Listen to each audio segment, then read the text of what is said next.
and the wrap-up.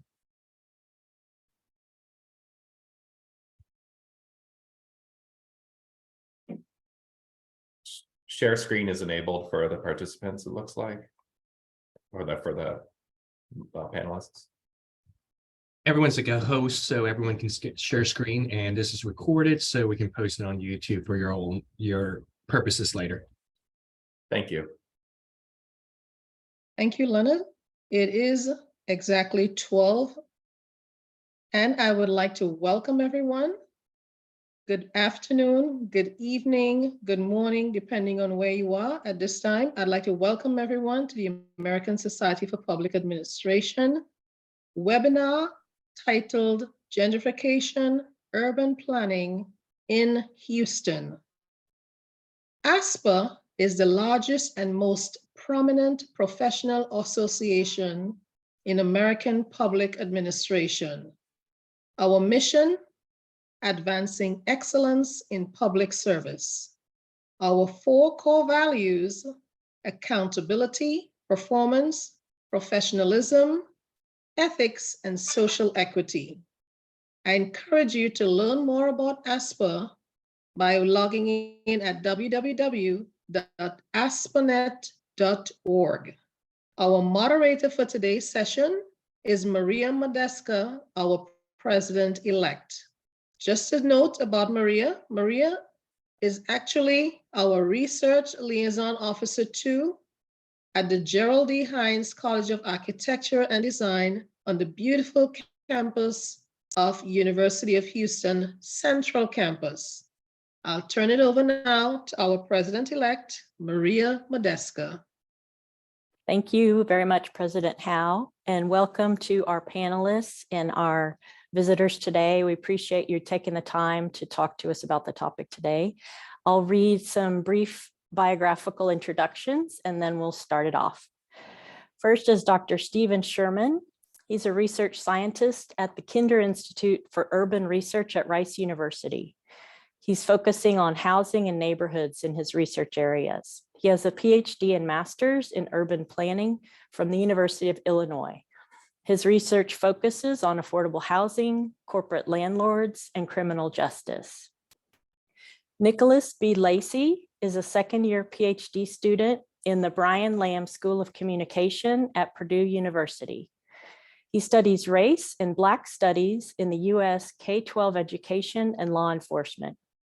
He has won 4 top paper research awards, was recently named an AAC&U 2023 K. Patricia Cross Future Leader, and is the current Director of Diversity, Equity, and Belonging at Ivy Tech Community College in Lafayette. He and Kayla won a national top paper for their research on gentrification in the fall of 2022. Kayla Gerdes is a second-year Ph.D. student in the Brian Lamb School of Communication at Purdue. She's a graduate research assistant for the Purdue Policy Research Institute and Purdue Climate Change Research Center.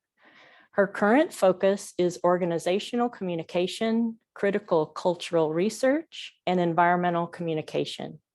In particular, her ongoing research covers climate-smart agriculture, environmental policy, disaster relief, gentrification, and identity. Dr. Oluponmile Olonilua currently serves as professor at her alma mater, Texas Southern University, in the Barbara Jordan Mickey Leland School of Public Affairs in Houston. Having trilingual proficiency, she also has the bragging right as being the first PhD candidate to receive the degree of philosophy in urban planning and environmental policy.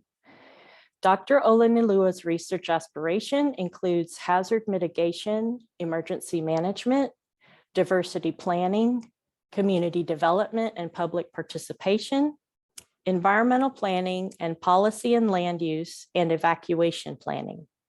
She's a member of the Association of Collegiate School of Planning, the American Planning Association, the Natural Hazard Mitigation Association, and the Planning Committee on Coastal Resilience of the Texas Coastal Resilience Symposium. Welcome all of you, and if we could have Dr. Sherman to kick us off. Thank you. All right, let me share my screen. Share screen, and let's go to here, and let's go to slideshow. All right, can you see my presentation, everybody? Can I get it? Okay, Yes, good. we can. So my name's Steve Sherman. Thanks so much, Maria, for the introduction. I'm really looking forward to hearing from the other panelists and to getting your questions. And thank you for inviting us over at Kinder to be a part of this. We are a research institute doing partnership research with different education, housing, criminal justice, mental public health stakeholders around the county. We also have been doing, since 2020, this yearly state of housing report comes out every summer. I'm the lead on it. We've done it since 2020. I would highly, if you want the numbers on gentrification, on housing affordability, boy, are they there. The reports are online. Most of what I'm presenting on comes from that prior research. And I'm going to kick off the conversation by just kind of talking about how much a home costs to rent or buy in Houston and whether or not people can afford it. The answer in short is no, but I'm going to keep this pretty brief. And in the end, I'm going to kind of transition to housing issues, including, but also beyond gentrification, because I feel like it's an important lens, but there are really, I frankly think, bigger questions about securing a safe, secure, and livable dwelling, which is increasingly difficult for more and more people in Harris County, Texas. So you don't need a PhD like I do, like I have, to know that the rent is too dang high here. Houston is not an affordable city. We had a reputation for being an affordable city. We are not an affordable city. And that affordability is really stratified based upon whether or not you own or rent your home. So per our most recent state of housing report, we found that a majority of renters are spending more than 30%, and about a quarter are spending more than 50% of their income on rent.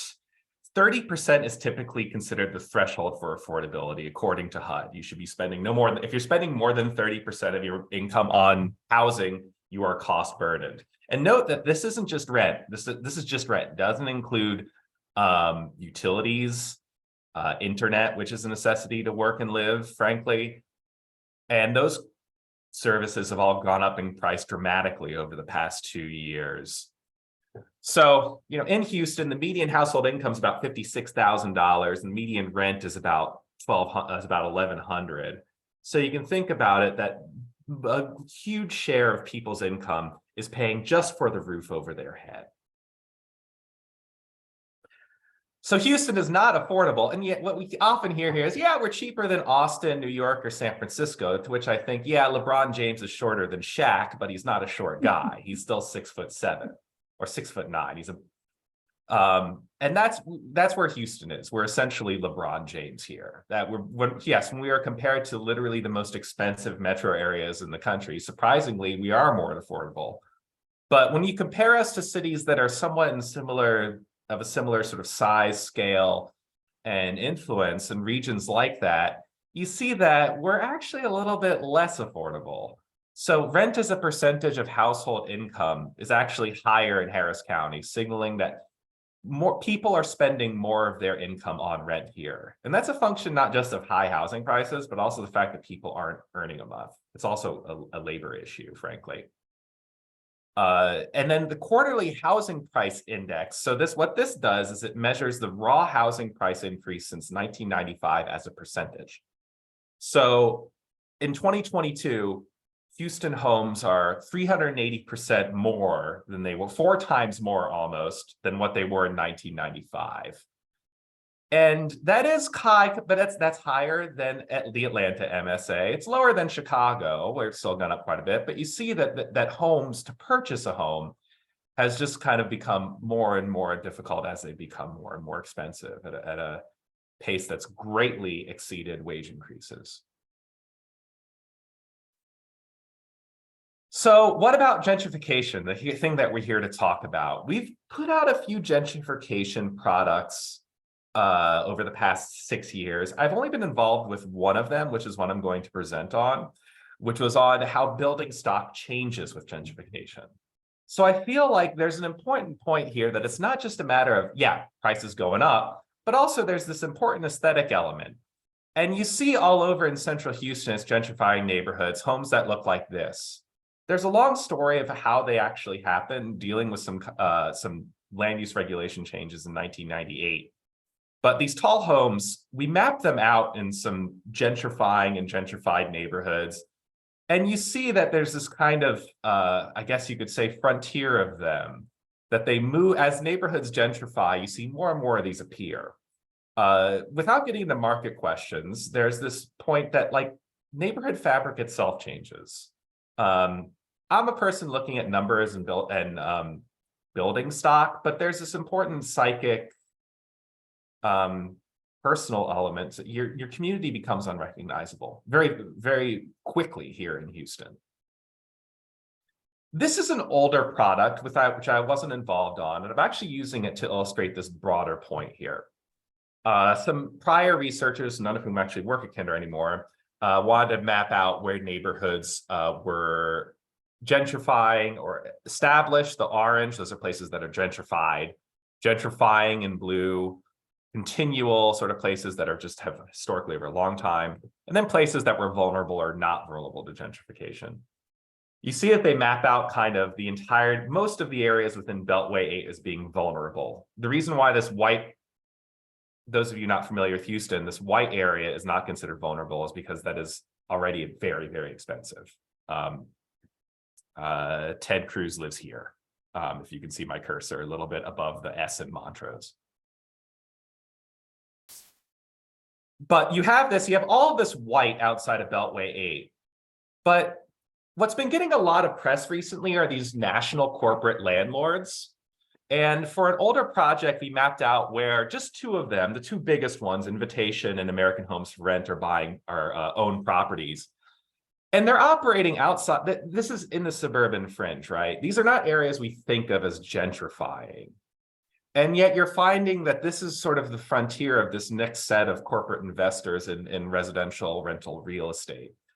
There's about, as of 2022, with not just American Homes for Rent, but 13 other investors, we've identified about 11,000 single-family homes owned by these investors in the county. And we're going to go into more detail. That's a plug for our State of Housing, which is coming out this summer, because we're going into a lot more detail about that. But this is the point, right? We're a renter city. So renter issues, it's really it's at the heart of not just the gentrification debate, but these larger questions about livability. You know, the rent is too dang high. People need to move out. Neighborhoods, homes get purchased. They get chopped up into townhomes. Rent in older buildings like my own go up. But you see here, Houston's about 60% renters. So when thinking about gentrification policy, we need to not only think about homeowners that are affected by higher property taxes, but also the fact that, you know, owners are only 40% of the city nowadays, and they're soon to be the minority in the county as well. And there's an important racial justice element here as well, because renters are disproportionately non-white. White householders by householder race, only about 32% of white households are renter occupied, compared to 66% of Black households and slightly more than half of Hispanic and Latino households. That's an important thing to emphasize. So renter justice issues are really racial justice issues. And beyond affordability here, this goes directly into this wildfire of an eviction crisis we have here in Harris County, which of course is tied to affordability. But the reality is affordability is much harder to regulate. In Texas, and I'm going to guess in Indiana as well, where two of the other panelists live, we have state laws that, for example, forbid us to do rent control. And if the city or any other city in Texas tried to do something creative to regulate rent increases that look rent control-ish, you can bet the hammer is going to come down from Austin really fast to prevent that from happening. So one place where there is potential local policy interventions like just cause evictions, or like guaranteed legal rental support in eviction court is in evictions. And you're finding that since the moratoriums have ended, evictions have exploded here in Harris County, particularly in the county southwest and southeast. They've exploded to an extent beyond other cities or counties that have likewise ended moratoriums. Like they're just, it's on fire here. And I really need to flag this crisis. The last issue, and we're going to go into this more in our state of housing report, which you can look forward to and which I'll plug again, is habitability. So many rental homes in Houston and Harris County were built when the city and the region was flush with savings and loan and oil capital in the early 1980s before that collapsed. Those homes, to quote Bill Fulton, those homes, who used to be head of the Kinder Institute, those homes were built to last 30 years and it's 45 years later. And it's in those areas where you're finding that that's where affordable housing is, and it's only affordable because landlords are deferring rent. Or deferring, not rent, they're deferring maintenance costs onto the renters. And more you're finding calls for building code inspectors and really increased regulation of that, which is complicated in its own right. And I want to conclude with something actually a little personal. There's a picture here on the right. I took that picture, and I took that picture in the apartment where I currently live. So last July, we moved in here, we smelled gas. Turns out it wasn't natural gas, but it was actually the vent hood of our hot water heater wasn't properly installed, which you don't need a plumber to tell from that picture. And the exhaust was venting into the walls of the house. And so we called, we have Centerpoint Energy, told us to turn it off. We didn't have hot water. Our landlord refused to fix it. She thought it was fine. She, very long story short, we had to retain a lawyer. She ended up fixing it and paying for it. I can, even come here and show you, et cetera, et cetera. Hey, look at that. Cool. It actually vents now properly. So the point being is this. I have a PhD in urban planning. I am, by default now, the lead housing researcher at the Kinder Institute at Rice, at the region's, one of the region's main urban policy think tanks.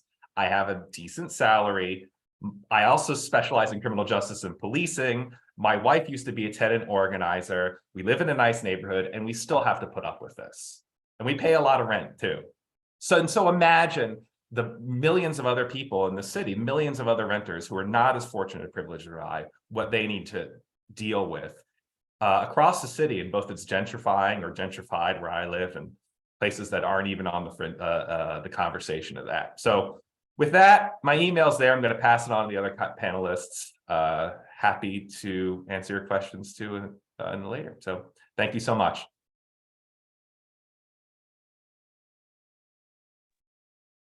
All right. Thank you for that wonderful presentation. Hopefully Kayla and I can follow that up, Dr. Sherman. So I'm going to share my screen. Can you all see? All right. So let me start the slideshow.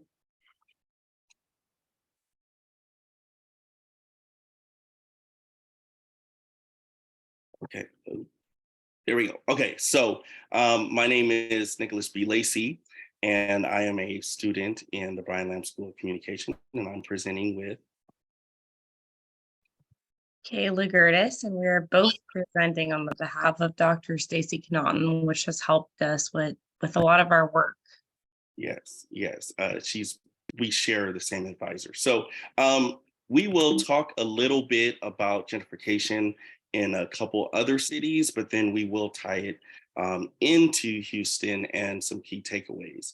And as a race scholar, I just have to start with a land acknowledgement, and Kayla as well. We do understand that there are more than 30 organizations, right, who have a claim or tie to the historic tribes in Texas, but we would like to specifically honor and recognize the Atacapa Asha, the Tapican Coitecan, the Sanban of the Tonkawa tribe, and the Karikawa nations. And we want to just honor them because they've been at peace with the land for millennia before we get into the complexities of colonization and land use and land rights. So brief overview, we will talk about our research, the start of our research, and then the ongoing parts of our research, what we've learned, again, applicable to Houston, the Third Ward, like Dr. Sherman just showed the Fifth Ward as well, and all the other hotspots there. And we do welcome any questions, and we will provide our email as well. So first, our initial research, I will turn over to Kayla. So Nick and I originally began our research on gentrification when we were both at San Diego State University together. And some of that has continued through our PhD at Purdue University. So when we started our research, we are really looking at Barrio Logan, which is located in the city of San Diego. And we specifically looked at murals from Chicano Park, which can be found on the left side hand of the screen here. And we really looked at themes like the logic of settler colonialism, which is present in gentrification. So, for example, one of the issues that we found both in the murals and from city documents is that oftentimes cities are considered incomplete before gentrification. They're looked at almost a land that is not yet fulfilled or not really good enough. And so there's this impetus to make it better. And that's also the logic of settler colonialism, where originally settlers that came to the land looked at this land and said, well, this is nobody's land. This land is not developed. And so one of the themes that we've emphasized throughout our work is how the logic of settler colonialism also continues in some modern day city planning, where communities are looked at as less than until gentrification occurs. The second theme that we really found in our original research was on emancipation or micro-emancipation. So for a lot of individuals, as was mentioned by Dr. Sherman's presentation, there's not a whole lot of choice for responding to gentrification. People don't always have the ability to fully emancipate themselves from the situation that they're currently in. And so one of the themes that we focused on in our research is ways that people have access to micro-emancipations, which through our research and through Albison and Wilmot, but also through our own kind of personal take on the term, really refers to people's different tactics to resist gentrification efforts and still retain their identity within changed city landscapes, as well as having access to more rights within their community. And the final theme that we focused on, which ties to our land acknowledgement, concerns identity in the borderlands. And this would be relevant not only in San Diego, but also in Houston, Texas, where many of the individuals that live in these cities are not simply one race or ethnicity, or rather their identity is complicated. They may be indigenous, they may be both settler and indigenous, and that identity can be very difficult to discern, not only given the modern implications of nation states borders, but also when gentrification is continuing to change the landscape of these cities, and community members are left with little to no say in the way that their city looks. And as far as our ongoing research, we have looked in the neighboring state of Houston, particularly Bossier City, Louisiana, where I have personal roots right there across the Red River of Shreveport and Bossier. Now, there are so many different complexities to Bossier specifically with low income housing, right? The inhabitants of the area, as well as a historical view of the creosote plant. And what the creosote plant did, they actually tied the railroad cross ties. So the wood, they would coat this wood in a creosote, tar, if you will, and that preserved the wood. Now, the thing about the creosote plant is it had very, very high toxic, it was very toxic, and the runoff would just go all over the place.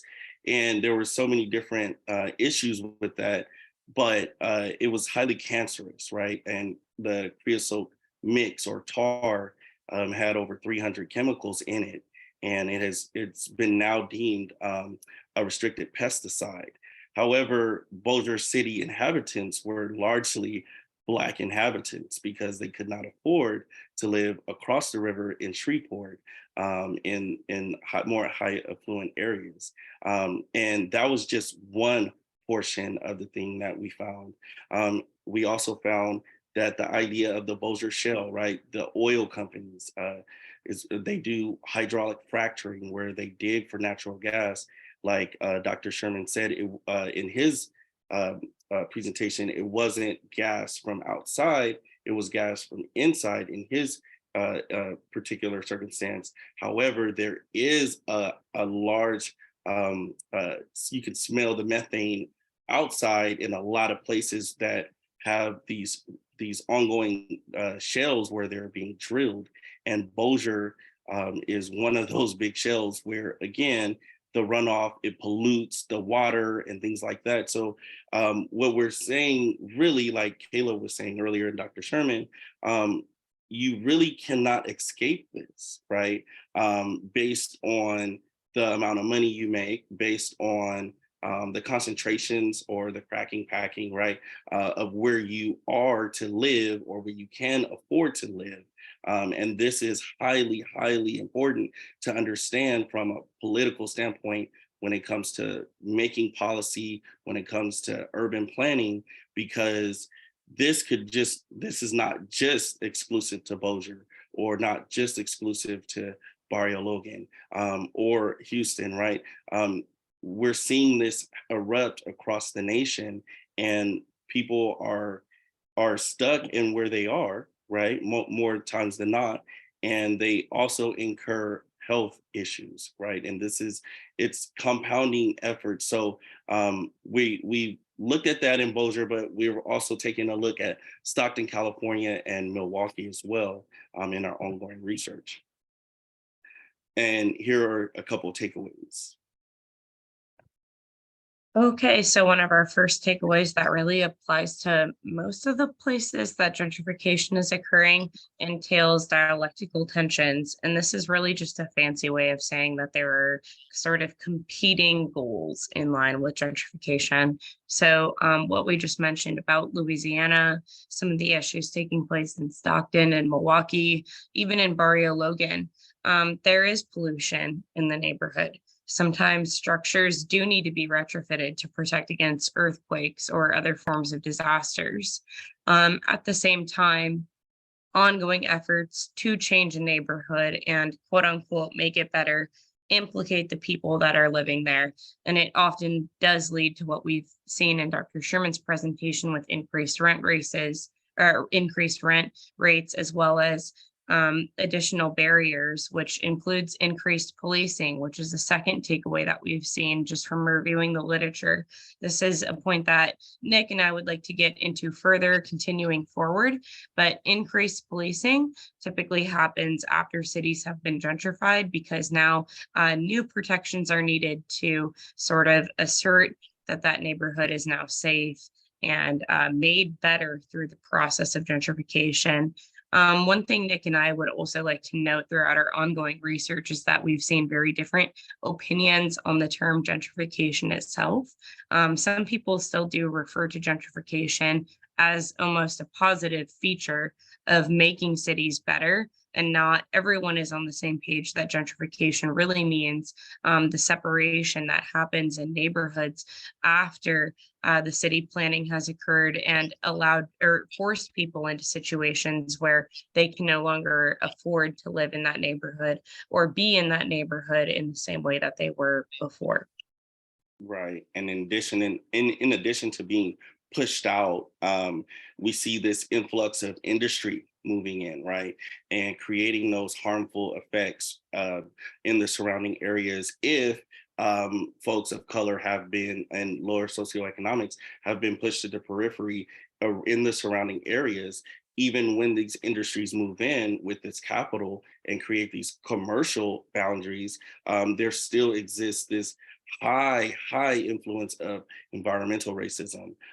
And like Kayla said, the influx of police presence to protect property. And that kind of ties back to the idea of our colonialist purview there. And then addition to that, we would say just everywhere should have a bigger influence of the actual inhabitants of certain areas, right? When urban planning is involved, we know that that's low-hanging fruit. However, when the area is retrofitted to, so to speak, to look better, present well, and be a healthy place to live in, the residents should take part in that planning process in the large number of I wouldn't say really inclusion, but a large number of representation in each neighborhood. And not only take part in it, but also be able to stay there once the environment has been retrofitted. And again, to kind of tip our hats to Dr. Sherman's work, lower those rent prices. What kind of, not just homeowner, like first time buyer things, but what type of rent audits can occur to where people can actually live there after participating in retrofitting the environment, and not just creating a void for industry to move in. So with that, we have come to the end, and we thank you for listening.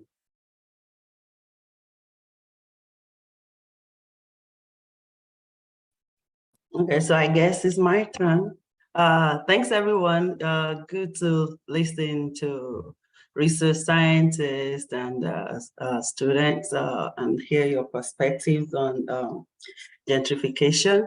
So I don't have to do all that. You've done all that for me, and I'm glad that I'm coming in with a different approach.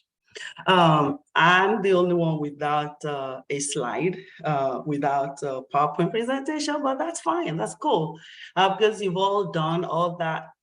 So I'll be talking to us about another kind of gentrification that I'm glad none of you talked about. I'm glad you laid the groundwork for me. I'm going to be talking to us about climate gentrification. I don't know if you're all familiar with that. If you're not, I'll be talking about some of those. Because Steve did give us some numbers, I have two numbers to give you. I want to tell you that, so 29% of the US population lives in coastline cities, 29% of the US population. Out of these 29%, 13% of those fall below poverty line. And then approximately 4 to 13 million Americans are expected to be displaced due to sea level rise anytime soon. Okay, so I give you all those numbers so that it will set the ground for what I want to talk to us about. So when we talk about coastlines, when we talk about Galveston, or we're talking about Miami, I'm going to talk about Galveston mostly because we're talking about the Houston area. So usually the wealthy have their houses close to the coast. You know that, right? Because they can build, they can afford to do the elevations and all that. And the poor people live inland. So what is happening now is that because of the frequency, the sea level rise, storm surge, and all of those things, we're seeing where the wealthy are now moving away from there because of the cost of having to rebuild every time there's flooding, or the higher elevation, or because of the increase in premium. They are now moving inland, where there's actually already elevation. So they're displacing the poor people. So that's what is happening now that maybe a lot of us are not aware of. It's not something we're paying attention to, but it's something we've started to talk about. We're starting to see, and it's already happening in Miami, and it's expected to also happen here in the Galveston area. So when that happens, it's not just going to be inland. It's not just going to be around the Galveston area. It means that they're going to people who normally would buy property, who would normally build in those areas, are going to also be looking for fertile land. And that is going to bring me now to the third ward area. So Steve, on one of the slides, I know you said, I like that you said that, because it was showing white for the third ward area. It was showing that it was not gentrified, but I like that you explained it, that it's because it's already gentrified. So in that slide, it wasn't showing. Because as we speak, the third ward area was not what it was when I first moved to the US, when I first started to go to TSU. It's now beautiful and all that. The culture is gone and all of that. So we're talking about, and now I'm going to talk about Harvey. Everybody remembers that Harvey just happened. So a lot of people that were impacted by Harvey, there were two things. Some would not be able to claim, they were not able to claim, and I will tell you why. And then some are not able to rebuild because of the cost of rebuilding, right? So they're not able to rebuild. Even if they got money, it was not enough to get their houses back. So what happens to those property? Some developers are going to buy from them, or because let's say they're in the third ward area, because we're beautifying the whole place. So the developer, somebody is going to buy them out, and then they're going to displace them. So what happened with FEMA before 2020? I think before 2020 was that what we call the HERES policy. That's when houses are handed down to from generation to generation. Mostly minorities, and I'm going to say African Americans, were mostly impacted because they didn't have evidence to show that they owned those property. So because they didn't have evidence to show, when they flooded or when they were impacted by weather events, they couldn't claim money from FEMA. So that meant they couldn't rebuild because yes, weather events impact everybody equally, but we don't get the same treatment when it comes to rebuilding, because then you get the same cost from the construction companies who are going to rebuild. They're going to be charged the same amount, but we don't get the same. We don't have the money. We don't have the claims. Whereas we're in the Northeast area, we're having impacted people in Kingwood and all of that. They got money. And they had insurance. They got money to rebuild, but I'm talking about having now. So people didn't have money. People were still struggling. So there are houses there. So what happens? Some people are going to buy them out. They're going to buy the property, and then they're going to rebuild. So talking about the FEMA's HERES policy, this is what it has now done. It has now provided more ways for African Americans, for Blacks or minorities, for those who get their property handed down to them. It has now given them the opportunity where if they need to make claims, you can provide evidence. It could be written, it could be pictures, it could be things that were not allowed in the past. But we're talking about the last 1 to 2 years. So before then, things were not like that. So I'm glad Ryan just joined. She's in my class. We're actually conducting a research, which she's part of the people that are administering the survey. This is what we're now doing in the third ward area. We want to know if people still own their houses from maybe that were passed down to them, or if they have been bought out. And we're also asking businesses as well. We don't have the results yet because we're just administering the surveys. And then when we have those, we're going to publish them and make them available. But I just wanted to say that when we talk, and then remember, you all mentioned affordability and all that too. That's the issue. So when you're impacted by weather events, you don't have the money, you couldn't claim until now what could help you to rebuild. So, and then we are also seeing, remember I talked about the wealthy people moving now out of the coastal area into the inland areas. And that's what we call climate gentrification. It's kind of something developing, and it's something that I will I wanted to share with us. And for those of you still doing research, you can still include that in your research. And maybe Steve and I can work together on something in the Houston area. Thank you. Wonderful. Thank you all so much for your presentations. This is a lot of information, a lot of it new to me. And I know that it's so important for this area. So we'd like to open up for questions and further discussion. I don't know if we have any questions so far, Lynette. Maria, I don't have any questions posted in the chat as of yet, but Okay. we'll ask our guests who are in the meeting, like you said, to pose any type of questions. And I can start us off. I was interested in what you just said, Dr. Olonilua, about Galveston, because they had Hurricane Ike and a lot of, the economy was depressed, a lot of people left. And then now they have the cruise ship terminals and a lot of tourism coming back.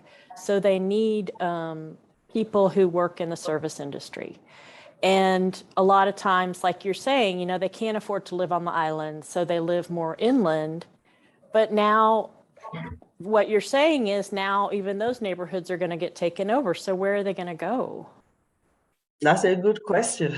And it's, we're already talking about it impacting the economy, which I like that you brought that up, because we're already seeing that also in the Galveston area. So the city is going to have to do something about it, or the county, they're going to have to do something to boost the economy. But could it be that to encourage gentrification? Maybe they're going to encourage wealthier people to build in the inland city so they can get more money from them, or are they going to discourage people? I doubt that, because they get when you have a property there, you're renting. A lot of us are going there for some spring break, for weekends and all that, and we're renting those properties. So, but when the cost is high, when people move from the coastline to inland, we already know you're going to displace people. And there was something else that I forgot to mention, with when it comes to weather events, also is the we don't talk about this much. Is about utility bills. They do go up. During the winter storm that we had, remember when we had that issue and all that? Yes. So we don't talk about that for regular people. And Steve was talking about renters. So it's going to go up. So if you're inland, you already, and you talked about how we, most people cannot afford the rent. It's already beyond our income. We don't talk about the utility bills as well. Weather events will push those up. When we have flooding, or when we have all those winter storm, it would also impact that, and that would impact the economy, because people are probably going to move away from there. And we all know it's not easy to drive to the places like Galveston. It's really far from most people. And the closest places are also expensive. You want to live at Clear Lake, you want to live at all of those, they're expensive. So people are going to live far from work, and that's a lot of issues that we'll have to deal with when we have displacement. Thank you. Maria, one question in the chat. Can you read it? I can't see it. With this increase, with this gentrification, are we seeing an increase in homelessness? We know that there are quite a few companies who are offering rental assistance. What impact has that had on gentrification and homelessness in the city of Houston? Please share. I'm not sure who wants to take that question. I can start, and then maybe Steve. So when we talk about those kind of displacements, when people are not able to rebuild, or when people are not able to afford rent, then we're going to see that increase. Actually, after Harvey, I think we have 15% increase in homelessness in Houston. So yes, we will see the increase, and I'm talking about weather events, but when we add everything that everybody has talked about, yes, we will see the increase. And if you're familiar with the Third Ward area, you're familiar with the U of H and the TSU area, you're going to see the increase under the bridge. So like I've been here for years now, and then there was no one under the bridge. Now you see a lot of people under the bridge. So I guess one of the pieces of I guess you could call it good news is that homelessness the past 2-3 years has decreased a bit. Now, a lot of that is, I want to kind of, with a huge caveat that it is incredibly difficult to get to act. These are based on yearly point in time counts that are done by the coalition, by the major local homelessness advocacy group. But they spiked a lot during Harvey. And again, this is measuring sheltered and people on the street. It doesn't measure the much more, frankly, common situation of people doubling up. They go to a family member or a friend's place and then frankly, increase household stress significantly for themselves and for people who are taking them on, but who still do it because these are people with whom they're close. I know that there are people at Kinder on our education side that have looked at educational impacts there. I think that this is one of the sort of problems of speaking as a researcher with gentrification, is that some of the most kind of important effects, like homelessness and displacement, are also the hardest to measure. So to get its impact and to quantify it is difficult.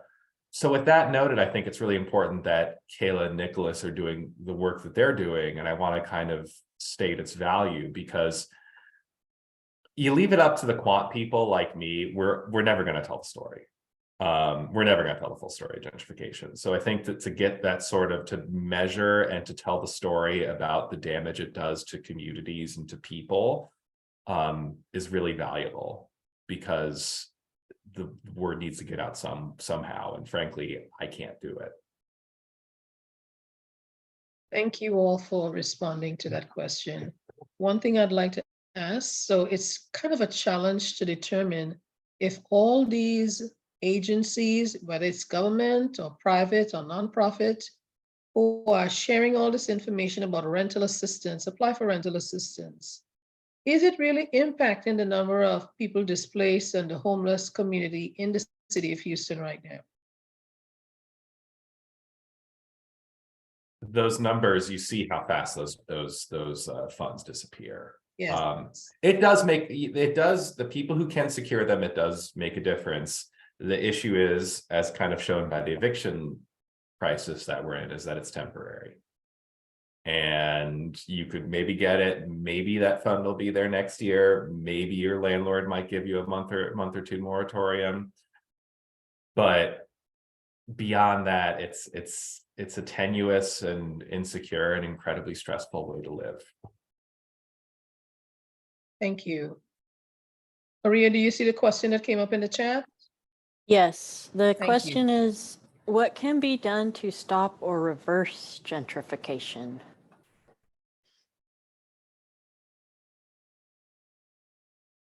And I'll open it up to anyone that has any thought. It's a complicated question, I'm sure. I was going to volunteer Nicholas and Kayla, since that's their reason. That's a tough question, but I don't know that I have the full answer, but I'll give it a partial go. And what I mean by that in part, the community planning should include the area being gentrified or retrofitted, to look better, look aesthetically pleasing, to be updated. I know, for example, maybe down in Houston, you might have a hurricane code. Like in California, where I'm from, we have an earthquake code, right? Those things, to get things up to code per se, things take a lot more money. You have all these contractors, like Dr. Sherman said, so many people have to come out. But if you're doing that to a community that is to be retrofitted, the community members of that community need to be well represented in the city council, in the policy making, the leadership, ethical and decision making with the urban planners, right? And I believe that dialogue and that facilitation and futuristic lens needs to include the people first and foremost. And once all the deliberation, the funds, the county funds, the city funds, whatever, once those have been used, transparency and have an ethical outcome for the people in that community, meaning that once the community may be beautified, that those people can remain there, right? And not be outsourced or pushed out due to climate, right? Issues and due to disenfranchisement through other means, through the industries moving in, right? Large corporations with capital and commercial leases, these things. So I really think, and I know Kayla and I are from communication, but I guess the question or the answer in part is open, transparent communication in these deliberations with policymakers. That is a start to stop gentrification. I'm going to add, Thank you. for those who are not familiar, I mean, you're doing something about Houston. You know, in Houston, we do not have zoning. That's an issue on its own. So when you're from California or somewhere else, you don't think like that. So when we don't have zoning, I think it's really easy for businesses to decide, okay, we're just coming here and we're going to take over, which is also why in our research, we're also asking businesses about the ownership of wherever they are, because we want to kind of be able to put things together. Like, we already know there's no zoning in the area, but we want to be able to find out who own the property before they come. So that's an issue that we would have in Houston. In the other parts of the Houston metropolitan area, maybe, but in the Houston, we do not have zoning. So that's an issue also. And I did like that you talked about public participation, involving the public and all that, to hear from them. I think that's very important too.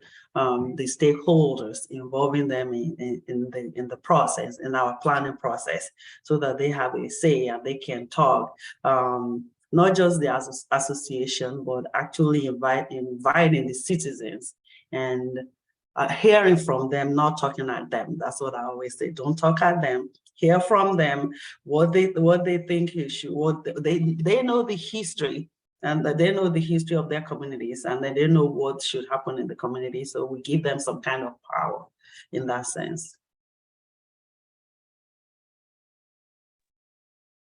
We do have an urban planner in our group here in architecture, and he did a pilot program with a community where they worked with the community. It was a brownfield, so they were trying to see how can we change this blight in the neighborhood and make it a place the community can come together. And what a wonderful, they had a great outcome. Whether, it gets implemented or not remains to be seen, but there are people doing that in, neighborhoods and connecting with the community, just like y'all have discussed, that's the essential key, instead of just kind of bulldozing everybody and Houston's kind of this free for all in a way because of the no zoning. But I also heard about, they're building a new community in the East End that's, it's community living. So it's like this architecturally designed community living compound, I guess. And where the idea is people, when you come home, you talk to the people in your community. You don't just drive into your townhome garage, close the garage door, and you never see anybody on your street. So it's almost like we had our little houses and people sitting on the front porch where people had conversations. We tore all those up and built condos or townhouses. And now we're kind of going back to the idea of how do we bring community back? Because we are losing so much in Houston.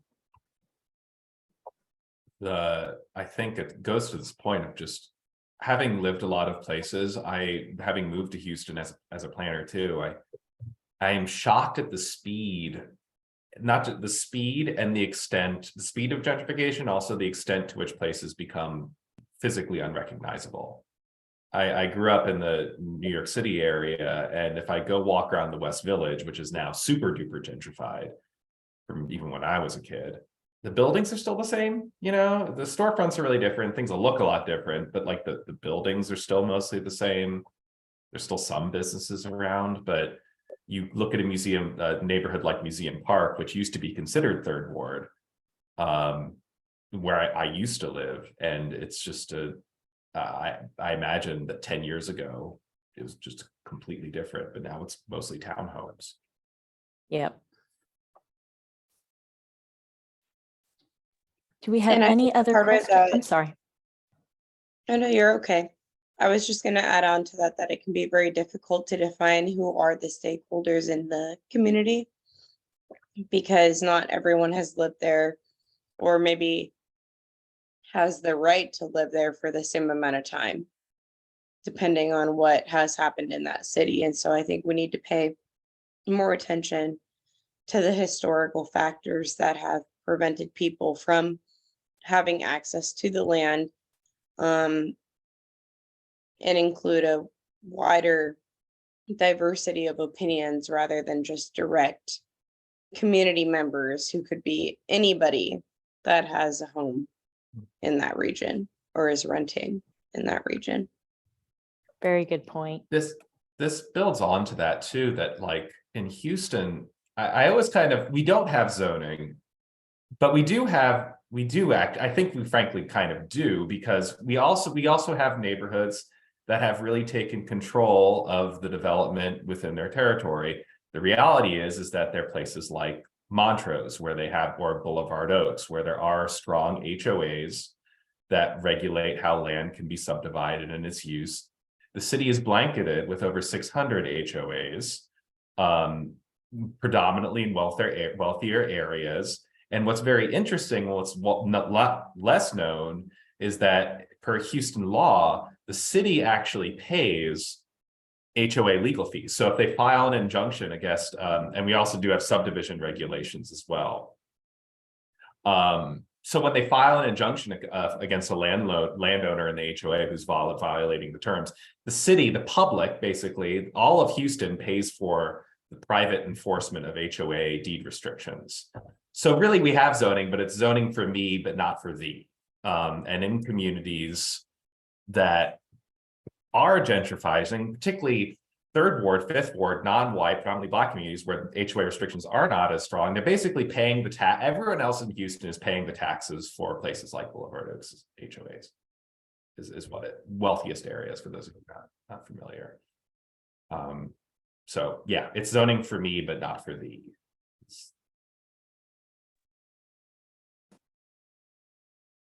Dr. Sherman, that's an interesting point.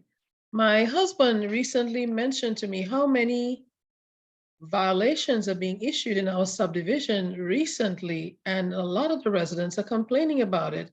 And his take on it, it's because of they're trying to push certain individuals out of the community. And we are not in Third Ward or Fifth Ward. We're out in the suburbs, so we're experiencing some of it also. And I think that's very, very entertaining. Forget the gentleman's name, but there's a U of H University of Houston law professor who's written extensively about the bizarre. The other point, and this goes to something Dr. Olonilua said, is that the climate environmental racism issue, that if you drive on the Pasadena Freeway, Interstate 255, you're driving alongside the largest petrochemical and oil refinery complex in the Western Hemisphere, and there are homes across the street.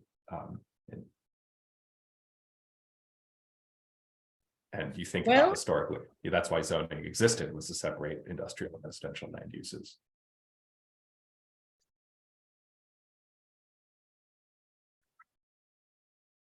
Maria, it is approximately 12:59. That time has went by really, Oh, it really did. quickly. I know you weren't looking at the time. I just wanted to chime in, so I'll turn it over to you so you can wrap it up. It's been an interesting hour, hearing from so many different perspectives. Maria, thank you. Thank you. Thank you all so much for today. I really learned a lot, and I'm glad we recorded it, and we'll let you have the link to that for the future. And once again, thank you so much for your participation. Have a good afternoon. You too. Thanks for having It me. was great meeting everyone and hearing from Yes. everyone about your research. And thank you everyone who attended. Bye. Thank you. Bye-bye.